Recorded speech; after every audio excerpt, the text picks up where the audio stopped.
গত 100 বছর আমরা মার খাইছি, খাই নাই? গত 100 বছর দেখবেন সারা দুনিয়ার সব প্রান্তে মুসলমান মার খেয়েছে। গত 100 বছর মার খাইছি, 100 বছর মার দিব ইনশাআল্লাহ। দেখছেন, গত 100 বছর মার খেয়েছি, 100 বছর মার দেব ইনশাআল্লাহ। গত 100 বছর পৃথিবীর প্রান্তে প্রান্তে ইসলামকে তারা পরাজিত করেছে। গত 100 বছর পৃথিবীর প্রান্তে প্রান্তে রাষ্ট্র ক্ষমতা থেকে ইসলামকে সরিয়েছে। আফগানিস্তান থেকে ইসলাম সরিয়েছে, তুর্কিস্তান থেকে ইসলাম সরিয়েছে, তুরস্ক থেকে ইসলাম সরিয়েছে, আলজেরিয়া থেকে ইসলাম সরিয়েছে, জাজিরাতুল আরব থেকে ইসলাম সরিয়েছে, ইয়ামান থেকে ইসলাম সরিয়েছে, তুরস্ক থেকে ইসলাম সরিয়েছে, তিউনিসিয়া থেকে ইসলাম সরিয়েছে, ভারত উপমহাদেশ থেকে ইসলাম সরিয়েছে। গত 100 বছর ইসলামকে পরাজিত করেছে। 100 বছর ইসলামের বিজয় কেউ দাবায় রাখতে পারবে না ইনশাআল্লাহ। ইনশাআল্লাহ বলেন, জোরে বলেন না যুবকরা, ইনশাআল্লাহ। দেখেন 2021 ইসলামের গত 100 বছর পিছনে ফেলাইছে আম করে। এই 2021 থেকে ইউটার্ন নেওয়া শুরু করছি। 1924 উসমানী খিলাফতের পতন হলো। ইসলামের 1400 বছরের ইতিহাসের হৃদয় বিদারক যতগুলো ঘটনা আছে তার ভিতর অন্যতম হলো তুরস্কের উসমানী খিলাফতের পতন। খেলাফতের পতন করেছে, জায়গায় জায়গায় আমাদেরকে মার দেওয়া শুরু করেছে। 1924 থেকে 2024 100 বছর হয়ে গিয়েছে। গত 100 বছর পিছাইছে, এই 100 বছর সামনে আগামু কেউ আটকাতে পারবে না ইনশাআল্লাহ।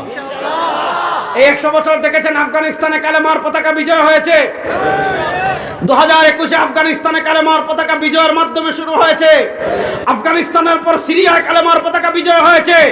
বেশি দিন বাকি নাই, কিছুদিনের ভিতর আফ্রিকায় কালেমার পতাকা উড়বে, তুরস্কে কালেমার পতাকা উড়বে, তুর্কিস্তানে কালেমার পতাকা উড়বে, ইয়ামানে কালেমার পতাকা উড়বে, জাজিরাতুল আরবে কালেমার পতাকা উড়বে। ইনশাআল্লাহ সময় আর বেশি দিন বাকি নয়, বাংলাদেশের সংসদেও কালেমার পতাকা উড়বে ইনশাআল্লাহ। 2024 বিপ্লব অর্ধেক হয়েছে, ভারতের আধিপত্যবাদকে পরাজিত করেছি। বাংলাদেশে বিপ্লব পরিপূর্ণ হয় নাই। সামনে চূড়ান্ত বিপ্লব হবে ইসলামকে বিজয়ের বিপ্লব, সামনে চূড়ান্ত বিজয় হবে কোরআনকে বিজয়ের বিপ্লব, সামনে চূড়ান্ত বিজয় হবে আল্লাহর জমিনে আল্লাহর দ্বীনকে বিজয় করার বিপ্লব ইনশাআল্লাহ। যুবকরা প্রস্তুত আছেন তো সবাই ইনশাআল্লাহ? প্রস্তুত আছেন তো সবাই ইনশাআল্লাহ? আল্লাহ সবাইকে কবুল করুক, সবাই বলেন আমিন। 54 বছরে তো অনেক কিছু দেখলেন আপনি। ব্রিটিশ প্রবর্তিত আইন দেখলেন, ব্রিটিশের বিচার ব্যবস্থা দেখলেন, ব্রিটিশ প্রবর্তিত নীতিমালা অনুযায়ী রাষ্ট্র চলতে দেখলেন। বাংলাদেশের পরিবর্তন হয়েছে? বলেন না, বাংলাদেশের পরিবর্তন হয়েছে? বাইরে ভাই পরিবর্তন হওয়ার দূরের কথা, যত দিন যাচ্ছে খুন বাড়তেছে, যত দিন যাচ্ছে ধর্ষণ বাড়তেছে, যত দিন যাচ্ছে দুর্নীতি বাড়তেছে না কমতেছে? কত সিস্টেমে যে দুর্নীতি হয়, এটা বাংলাদেশ। পৃথিবীর অনেক রাষ্ট্রের মানুষ এমন আছে এইভাবে যে দুর্নীতি করা যায় এটা তারা চিন্তাও করতে পারবে না। এগুলো বাঙালি থেকে শিখতে হবে। এজন্য এই শতাব্দীতে শুনেন, এই শতাব্দীতে আমাদের 1 নম্বর চ্যালেঞ্জ, তারা চেয়েছিল বাংলাদেশ থেকে ইসলামকে একদম মুছে দিতে। আল্লাহ তাআলা বলেন ইসলাম মুছবে না, তোমরা মুছে ভারতে যাইবা, বাংলাদেশে ইসলাম বিজয় হবে ইনশাআল্লাহ। বলেন, আগে আপনারা অভিযোগ করতেন হুজুর আপনারাই তো এক না, কার দিকে যাবো?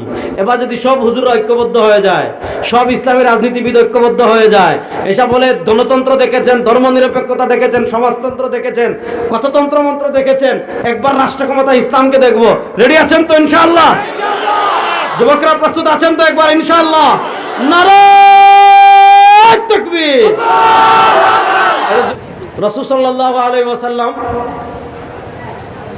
দুটা চূড়ান্ত যুদ্ধের ভবিষ্যৎবাণী করে গিয়েছেন 1400 বছর আগে। আমার সাথে বলেন আমাদের, সবাই বলেন আমাদের নবীর সব কথা, জোরে বলেন না, আমাদের নবীর সব কথা সত্য। বলেন আমাদের নবীর সব কথা সত্য। এতে কোনো সন্দেহ আছে? দেখেন পৃথিবী দুই দিকে দাবিত হচ্ছে। আমাদের ভারত উপমহাদেশে হিন্দু আধিপত্যবাদ বাড়ছে। আপনি দেখবেন পবিত্র ভূমি মসজিদে আকসাকে ইহুদি আধিপত্যবাদ বাড়ছে। বিশ্বাস করেন ইহুদি আধিপত্যবাদও পরাজিত হবে, হিন্দু আধিপত্যবাদও পরাজিত হবে ইনশাআল্লাহ। বলেন, দেখেন বায়তুল মাকদিস মুসলমানরা বিজয় করেছে ওমর ইবনুল খাত্তাব রাদিয়াল্লাহু তাআলার যুগে। বিজয় করেছিলেন হযরত আমর ইবনুল আস রাদিয়াল্লাহু তাআলা আনহু। তিনি মিশরে ঘুমিয়ে আছেন, আমি তার কবর জিয়ারত করে আসছি। হযরত আমর ইবনুল আস রাদিয়াল্লাহু তাআলা আনহু বায়তুল মাকদিস বিজয় করার পর হযরত ওমর ইবনুল খাত্তাব রাদিয়াল্লাহু তাআলা আনহু বায়তুল মাকদিস গিয়েছেন। তো মসজিদে আকসা তো আমাদের আবেগের জায়গা না, রাসূলুল্লাহ সাল্লাল্লাহু আলাইহি ওয়াসাল্লাম ওখানে সমস্ত নবীদের ইমামতি করেছেন। এবং আমার নবীর কদম মুবারকের পাওয়ার কত, মেরাজের রাতে এক মুহূর্তের জন্য আল্লাহ রাসূল সাল্লাল্লাহু আলাইহি ওয়াসাল্লামের কদম মুবারক বায়তুল মাকদিসে পড়েছে। আল্লাহ বলেন আল্লাযী বারাকনা হাওলা, আমার হাবিবের এক মুহূর্তের কদম মুবারকের বদৌলতে পুরা ফিলিস্তিনকে আমি তোমাদের জন্য বরকতপূর্ণ করে দিয়েছি। সুবহানাল্লাহ, বাড়িতে কে জুড়ে বলবেন? ওমর রাদিয়াল্লাহু তাআলা মসজিদে আকসায় গেলেন। মসজিদে আকসায় গিয়ে দেখলেন ইহুদিরা মসজিদে আকসাকে ময়লা করে রেখেছে, খ্রিস্টানরা আবর্জনা করে রেখেছে। হযরত ওমর ইবনুল খাত্তাব রাদিয়াল্লাহু তাআলা নিজে তার জুব্বা দিয়ে, ওমর ইবনুল খাত্তাব রাদিয়াল্লাহু তাআলা নিজে তার জামা দিয়ে মসজিদে আকসা পরিষ্কার করলেন। এরপর ওখানে তিনি দুরাকাত নামাজ পড়লেন। এই যে আমর ইবনুল আস রাদিয়াল্লাহু তাআলা মিশর এই বায়তুল মাকদিস বিজয় করেছিলেন। বিজয় করার পর আপনার 500 বছর এটা মুসলমানদের নিয়ন্ত্রণে ছিল। খ্রিস্টানরা তারপর আবার দখল করেছে। দখল করার পর কচু আমরা যেভাবে কাটি, জঙ্গলের কচু আমরা বড় দাও দিয়ে যেমন কূপ দিয়ে একসাথে অনেকগুলা কাটি, এইভাবে মুসলমানদেরকে তারা গণহত্যা করে 90 বছর তারা দখল করে রেখেছিল খ্রিস্টানরা। 90 বছরের মাথায় সুলতান সালাউদ্দিন আইয়ুবী রহমতুল্লাহ আলাইহি আবার বায়তুল মাকদিস কি করেছিলেন? বিজয় করেছিলেন। ওই তো সুলতান সালাউদ্দিন আইয়ুবী রহমতুল্লাহ আলাইহি আবার বায়তুল মাকদিস বিজয় করেছিলেন। সুলতান সালাউদ্দিন আইয়ুবী রহমতুল্লাহ আলাইহি আবার বায়তুল মাকদিস বিজয় করার পর প্রায় 700 থেকে 800 বছর বায়তুল মাকদিস আমাদের নিয়ন্ত্রণে ছিল। আমাদের তারুণ্যকে বলবো, এই শতাব্দীতে আমাদের 1 নম্বর চ্যালেঞ্জ মুসলমানদের নেতৃত্বে পরিবর্তন আনতে হবে। যারা আল্লাহর উপর দৃঢ় ঈমান রাখবে, যারা মুস্তাফার আদর্শ লালন করবে, যারা পৃথিবীর কোনো সুপার পাওয়ারকে ভয় পাবে না, যারা কারো সামনে মাথা নত করবে না, যাদের দীপ্ত শপথ হবে হয়তো শাহাদাত নয়তো খেলাফত, হয়তো আল্লাহর জমিনে আল্লাহর দ্বীনকে বিজয় করব অথবা শাহাদাতের পেয়ালা পান করব, কোনো পরাশক্তিকে ভয় পাবো না। এরকম নেতৃত্ব যদি মুসলমানদের দেশে দেশে চলে আসে, রব্বে কাবার কসম করে বলি পৃথিবীতে ইসলামের বিজয় কেউ টেকায় রাখতে পারবে না। আর আমাদের রাষ্ট্র ক্ষমতায় বসে ভারতের দালালি চলবে না, আমাদের রাষ্ট্র ক্ষমতায় বসে আমেরিকার দালালি চলবে না। বাংলাদেশের রাষ্ট্র ক্ষমতায় চলবে দালালি আল্লাহর কোরআনের এবং নবীর আদর্শের। যুবকরা, লক্ষ্মীপুরের যুবকরা প্রস্তুত আছো না নয়? মুসলমানদেরকে তারা পিছনে ঠেলে দিয়েছিল, আলহামদুলিল্লাহ বলেন, জোরে বলেন আলহামদুলিল্লাহ। আস্তে আস্তে আস্তে আস্তে আস্তে আস্তে আস্তে আস্তে তারা চিন্তাও করে নাই, ভাই বিশ্বাস করেন পৃথিবীতে এইরকম মুসলমান এত দ্রুত ঘুরে দাঁড়াবে তারা চিন্তা করে নাই। এজন্য এখন নতুন করে আবার আমাদের ভিতর বিভক্তি তৈরি করতে চাচ্ছে। মান সাল্লা সালাতানা ওয়াস্তাকবালা কিবলাতানা ওয়া আকালা যাবিহাতানা। আমরা যারা তাওহীদ এবং রিসালাতে বিশ্বাসী, আমরা যদি ঐক্যবদ্ধ থাকি, ইন্ডিয়া আমাদের মাথার একটা পশমও ছিঁড়তে পারবে না, ইনশাআল্লাহ বলেন।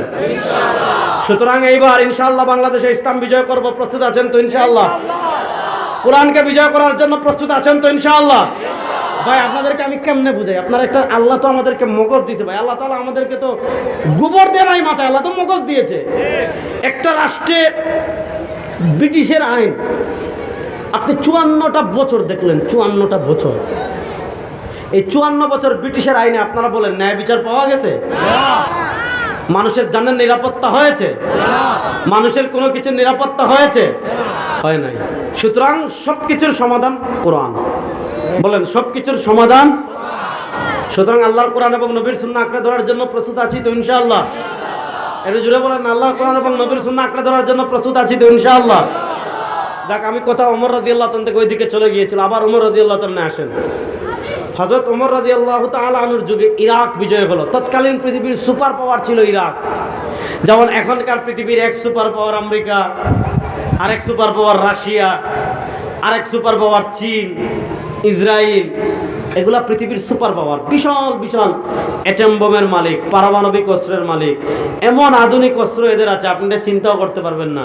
তো রাসূলুল্লাহ সাল্লাল্লাহু আলাইহি ওয়াসাল্লামের যুগে পরাশক্তি ছিল কিসরা, রাসূলুল্লাহ সাল্লাল্লাহু আলাইহি ওয়াসাল্লামের যুগে পরাশক্তি ছিল রোমান, কায়সার, বাইজেন্টাইন, এগুলা ছিল পরাশক্তি। ইরাক এটা একটা পরাশক্তি ছিল কিসরা। এটা বিজয় হয়েছে, মুসলমানদের জন্য একটা শহর বানানো হয়েছে কুফা, বিজয় হয়েছে। হযরত ওমর রাদিয়াল্লাহু তাআলা আনহু যেহেতু বিজয় হয়েছে, ওখানের মানুষদেরকে ইসলাম শেখানো লাগবে, ওখানের মানুষদেরকে দিন শেখানো লাগবে, ওখানের মানুষদেরকে শরিয়া শেখানো লাগবে। রাসূলুল্লাহ সাল্লাল্লাহু আলাইহি ওয়াসাল্লাম কি করলেন? রাসূলুল্লাহ সাল্লাল্লাহু আলাইহি ওয়াসাল্লাম হযরত আব্দুল্লাহ ইবনে মাসউদ রাদিয়াল্লাহু তাআলাকে মনোযোগ, রাসূলুল্লাহ সাল্লাল্লাহু আলাইহি ওয়াসাল্লাম হযরত আব্দুল্লাহ ইবনে মাসউদ রাদিয়াল্লাহু তাআলা আনহুকে মদিনা থেকে কুফায় পাঠালেন, মদিনা থেকে ইরাকে পাঠালেন। কেন? ইরাকের মানুষকে কোরআন শিখাবেন। কেন? ইরাকের মানুষকে দিন শিখাবেন। কেন? ইরাকের মানুষকে শরিয়া শিখাবেন। দীর্ঘ 17 হিজরিতে তিনি গেলেন, 17 হিজরি থেকে 33 হিজরি পর্যন্ত, মনোযোগ, 17 হিজরি থেকে 33 হিজরি পর্যন্ত ওমর ইবনুল খাত্তাব রাদিয়াল্লাহু তাআলা আনহু ইরাকের মানুষকে দিন শিখালেন, ইরাকের মানুষকে শরিয়া শিখালেন, ইরাকের মানুষকে আকীদা শিখালেন, ইরাকের মানুষকে ফিকহ শিখালেন, ইরাকের মানুষকে আপনার হাদিস শিখালেন। ইরাকের মানুষ যখন যে সমস্যায় পড়ে, যখন যে মাসালার সম্মুখীন হয়, সবাই দৌড় দিয়ে হযরত আব্দুল্লাহ ইবনে মাসউদ রাদিয়াল্লাহু তাআলার কাছে আসতো। হযরত আব্দুল্লাহ ইবনে মাসউদ তাদের প্রত্যেকটা মাসালার সমাধান দিতেন। তারা আব্দুল্লাহ ইবনে মাসউদ রাদিয়াল্লাহু তাআলা থেকে সমাধান নিয়ে আমল করে ফেলতো।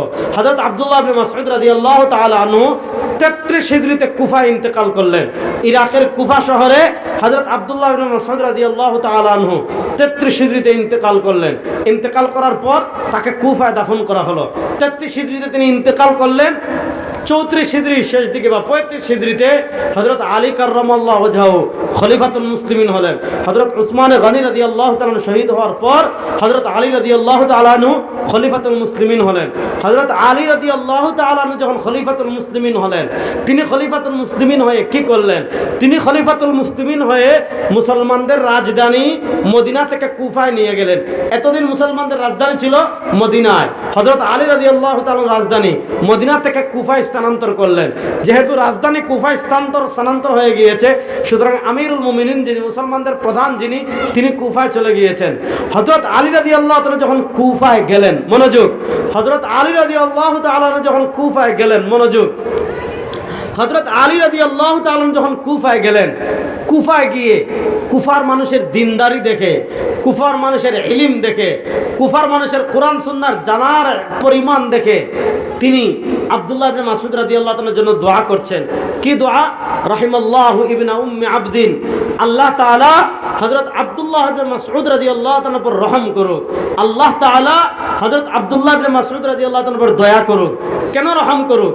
কেন দয়া করুক? মুলি আল বালাদ বিল ইলমি ওয়াল হিকমা। হযরত আব্দুল্লাহ ইবনে মাসউদ রাদিয়াল্লাহু তাআলা আনহুর ব্যাপারে হযরত আলী রাদিয়াল্লাহু তাআলা দোয়া করছেন। কি দোয়া? যে আল্লাহ তাআলা হযরত আব্দুল্লাহ ইবনে মাসউদের কবরকে রহমত দ্বারা ভরে দাও। কেন? কারণ হযরত আব্দুল্লাহ ইবনে মাসউদ পুরো কুফা শহরকে ইলম এবং হিকমত দিয়ে ভরে দিয়েছেন। সুবহানাল্লাহ। তাহলে বলেন, যিনি এত বড় সাহাবী, তিনি আল্লাহ রাসূল সাল্লাল্লাহু আলাইহি ওয়াসাল্লামের আমল দেখেছেন কি দেখেন নাই? দেখেছেন। বড় আস্তে বললেন। তিনি আল্লাহ রাসূল সাল্লাল্লাহু আলাইহি ওয়াসাল্লামের আমল দেখেছেন কি দেখেন নাই? জোরে বলেন, তিনি আল্লাহ রাসূল সাল্লাল্লাহু আলাইহি ওয়াসাল্লামের আমল দেখেছেন কি দেখেন নাই? আব্দুল্লাহ ইবনে মাসউদ রাদিয়াল্লাহু তাআলা কুফায় তিনি বিদায় নিলেন। যেই চেয়ারে আব্দুল্লাহ ইবনে মাসউদ ছিলেন, এই চেয়ারে বসলেন আলকামা। আব্দুল্লাহ ইবনে মাসউদ 33 হিজরিতে ইন্তেকাল করলেন। আগে তিনি ছিলেন সব সমস্যার সমাধানের মানুষ, তার কাছে আসতো।